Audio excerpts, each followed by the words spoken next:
Hello, this is Jack Brick, and I'm showing you this mini modular home for the Jackhammers International Mod Contest. We have the roof with an extra hot tub, which is pretty nice.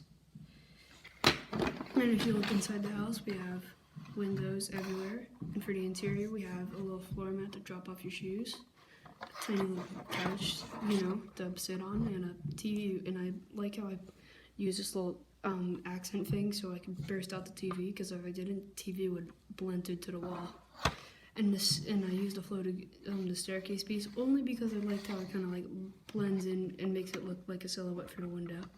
Anywho, just a little mock I worked on. Hope you like it. Please subscribe and out.